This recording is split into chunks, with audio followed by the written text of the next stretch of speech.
இயேசு உங்களை நேசிக்கிறார். இந்த நாள் வேதாகம தியானத்திற்கு உங்களை அன்புடன் அழைக்கிறேன். உங்கள் சரீரமானது நீங்கள் தேவனாலே பெற்றும் உங்களில் தங்கியும் இருக்கிற பரிசுத்த ஆவியினுடைய ஆலயமாய் இருக்கிறது என்றும் நீங்கள் உங்களுடையவர்கள் அல்லவென்றும் அறியீர்களா? 1 கொரிந்தியர் 6:19. நான் கர்த்தருக்கு சொந்தமானவன், நான் கர்த்தரின் சொத்து.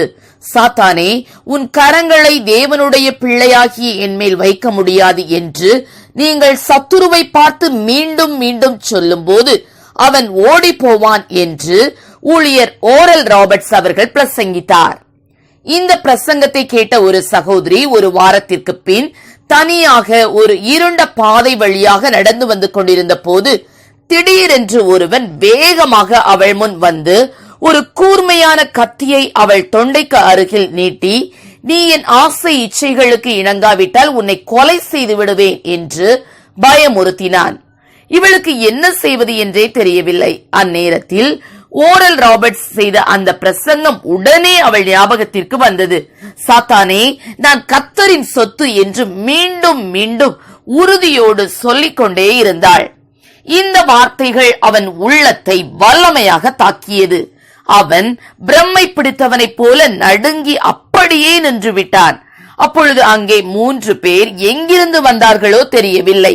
நல்ல வாட்ட சட்டமாய் காணப்பட்ட அவர்கள் அவனை பிடித்து போலீசில் ஒப்படைத்தார்கள்.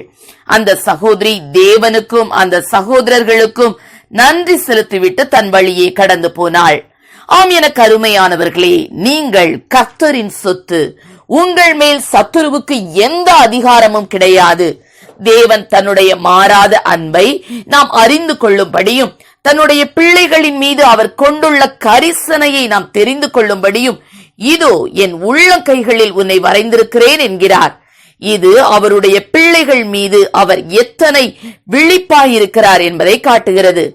அநேகர் தேவன் என்னை மறந்து விட்டார், என்னை கைவிட்டு விட்டார் என எளிதில் கூறிவிடுகிறோம்.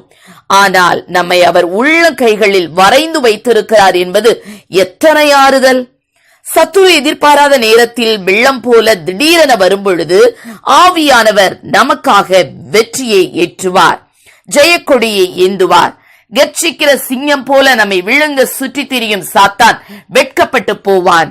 நமக்கு கண்ணி வைக்கிற சாத்தான் வெட்கப்பட்டு விழுந்து போவான். சத்துருவை சிலுவையில் தோற்கடித்த ஆண்டவர் பிசாசின் தலையை நசுக்கி மிதித்து விட்டார். ஆண்டவருடைய பிள்ளைகளாகிய நம்மை சத்துரு தொடவே முடியாது. அப்பிரியமானவர்களே, நாட்டின் எல்லையில் காவல் காத்து கொண்டிருக்கும் வீரர்கள் கூட தங்கள் பணி நேரத்தில் கண் அயர்வதுண்டு. 24 மணி நேரமும் இயங்கிக் கொண்டிருக்கிற இயந்திரங்கள் கூட சில சமயங்களில் பழுதாகி போய்விடக்கூடும்.